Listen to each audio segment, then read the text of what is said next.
In the previous chapter, we saw Jack Hanma focus his attacks on Pickle's arms, who had not yet recovered after crashing into the arena's barrier. The crowd, including Baki, Hanayama, and Mitsunari, watches in amazement and confusion as Jack's strength becomes evident. Despite the attacks received, Pickle demonstrates his incredible resilience by trying to break free, but the cyborg keeps a firm grip on the caveman's left arm. Suddenly, Jack decides to make a bold move. Using the strength of his titanium teeth, he throws Pickle into the air, impressing the spectators. Pickle's heavy body unexpectedly bounces on the arena floor, highlighting the strength of Jack's jaw. With a powerful roar that leaves everyone paralyzed, Pickle stands up, his muscles tense and his fury evident, showing that he's going to fight with everything he's got. The caveman adopts a combat stance for the first time. His posture is low, animal-like, displaying his sharp claws and fangs instead of his fists. This change surprises everyone, making him seem more like a prehistoric beast than a human ready to attack with predatory instincts. Jack, somewhat disconcerted by this transformation, watches Pickle without knowing what to expect.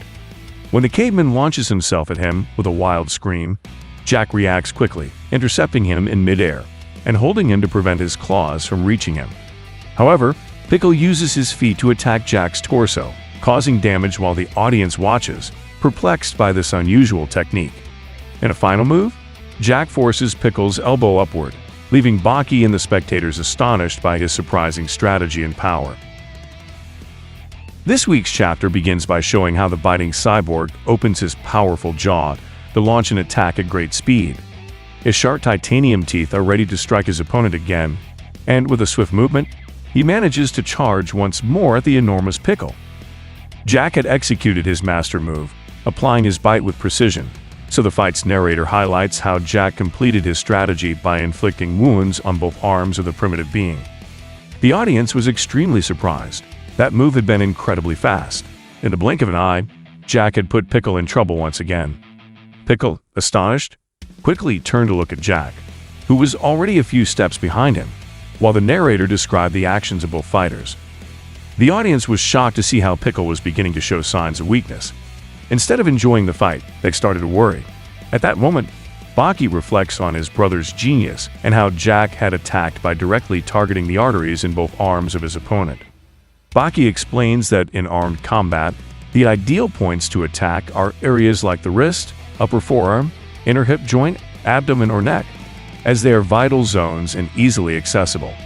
According to Baki, affecting any of these points is enough for a normal person to fall to the ground in a few minutes due to physical exhaustion. Baki highlights the power of biting, pointing out that even a small child could harm a professional fighter if they attack a vital point. However, when it comes to Jack, this type of attack reaches another level. For Baki, biting is no longer just a special technique for Jack, it has become his fighting style. Returning to the fight, we see Jack and Pickle face to face, both exhausted and visibly wounded, yet still determined to keep fighting to the end.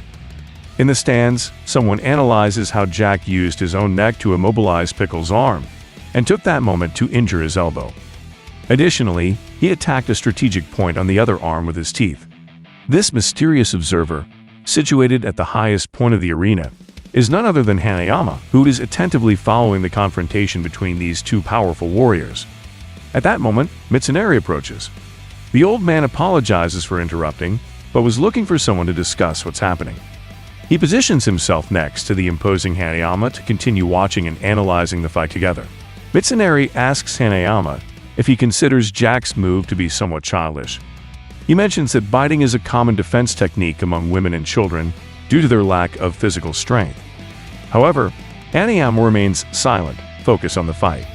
The old man adds that while biting is a powerful action, it's often seen as a desperate resort by professional fighters, and is therefore a technique little appreciated in that field. Hanayama still doesn't respond, but Mitsunari suggests that this technique should be especially criticized by him, as it goes against his principles in combat. He comments that he can't imagine someone like Hanayama resorting to such a strategy, given that he always takes care of the way he fights. At that moment, Hanayama adjusts his glasses and replies that, in that case, he would try to make a good impression in the face of such a technique. The old man points out that Jack now uses biting as his decisive move, turning it into his martial art. He asks Hanayama how he would face that situation while maintaining his characteristic style of looking good in fights, especially after stating that he always seeks to make a good impression.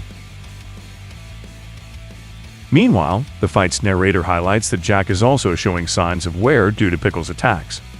Despite this, the biting cyborg seems unfazed, as he has just executed an impressive counterattack and is ready to continue the fight. Jack begins to slowly open his jaw. The audience, surprised, watches in silence. Everyone wonders what he's doing. Is he yawning or stretching his jaw? They even compare him to a snake for his ability to open his mouth so exaggeratedly. Now, Jack starts moving his jaw rapidly from side to side. Pickle seizes this moment to quickly launch himself at Jack and attacks his abdomen with a swipe of his hands, creating a horizontal slash. His sharp claws have acted like a kind of sword against the cyborg's thick abs. However, Jack uses the close proximity to swiftly grab Pickle's head, and with an agile movement, positions himself behind the caveman, holding him once again with his powerful arms. Despite the pain, Jack manages to support both his own weight and Pickle's thanks to his strong legs. The cyborg was applying for the third time one of his favorite techniques, the German suplex executed with great force and speed. In this way, Jack once again slams Pickle into the ground. The caveman was experiencing this move for the third time in the fight, and it seemed that this time it had been more forceful, which was reflected in his face after the impact. Immediately afterward, Jack stands up to continue his offensive. Without wasting time, he grabs Pickle by the waist again. The narrator highlights Jack's technique and endurance, who, despite having suffered a new wound, continues counterattacking with everything he's got. The cyborg clenches his teeth tightly, while the narrator wonders what his next move will be. This interesting chapter concludes here. The last page makes it clear that this is the final stretch of the fight. Everything will be decided in the next moments of the battle. Possibly the next chapter will mark the end of this epic fight. However, we'll have to wait until next month to find out, as Baki Rahen will be on break until December. Well, as I said before, it's likely that the fight will end in the next 2 chapters. I bet that the next chapter will leave us with a clear winner, and after that, we'll see the conclusion of the fight with Mitsunari officially announcing the victor.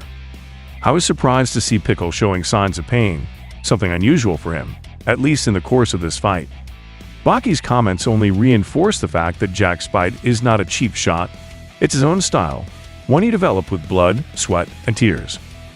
The interaction between Mitsunari and Hanayama adds an interesting perspective on morality in combat. Questioning whether biting is acceptable in a professional fight raises debates about the limits fighters are willing to cross to achieve victory. Hanayama, always observant, seems to understand that in battles of this caliber, debates about what's moral or not are irrelevant. The moment when Jack opens his jaw exaggeratedly like a snake adds a sinister touch to his character, making it clear that he doesn't care about the aesthetics Hanayama and Mitsunari were discussing. Jack's repeated use of the German suplex shows his confidence in this technique, but it makes me wonder if it will continue to be effective against an opponent as adaptable as Pickle. With both fighters at the limit of their capacities, the outcome of this fight is increasingly uncertain.